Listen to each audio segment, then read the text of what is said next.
Well, you've heard about The Great Escape. How about The Great Carp Escape?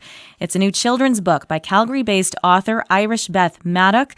Irish grew up in Vernon along the shores of Okanagan Lake, and the story of the carp came from her own experience. She joins us on the line from Calgary. Good morning, Irish. Good morning, Jamie. We heard a little bit about it there, but tell us what the book is about.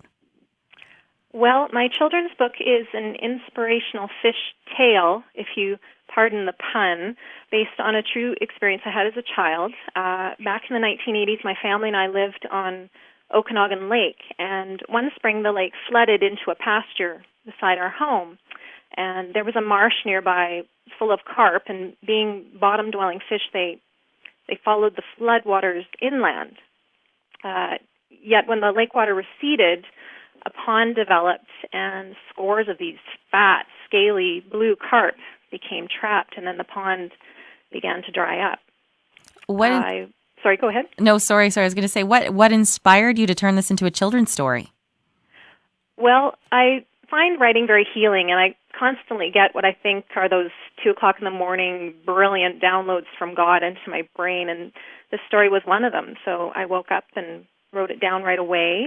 I then read it to my 4-year-old daughter, and she kept asking me to reread the story to her. Friends said, get it published.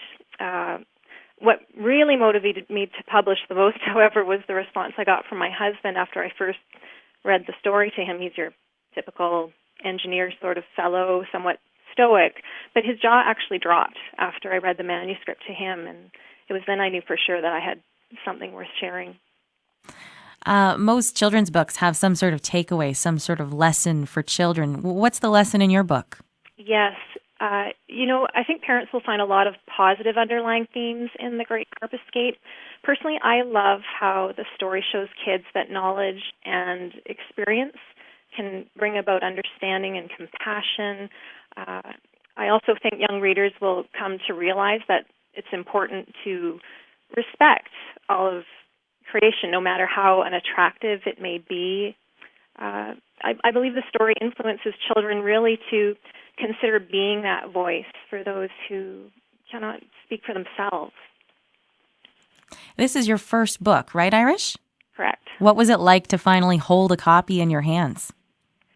It was quite shocking, very numbing experience. I definitely am not giving that first copy away ever. And you mentioned you had a daughter who obviously loved hearing this story even before you wrote it. What does she think now that she gets to have you read this to her in person? She's very proud. She is looking forward to having me come into her school and do readings with some of her classmates. Do you have any other plans for any more kids' books in the future? Well, I would like to see how this one goes. I've got lots of ideas, lots of projects in the works, but they're on hold right now to just do what I can to promote The Great Carp Escape. Fantastic. Thank you so much, Irish, for telling us about your story. Thank you for having me. That is Irish Beth Maddock. She lives in Calgary. She's originally from Vernon. She has an official book launch of The Great Carp Escape, March 21st in Vernon at Teach and Learn.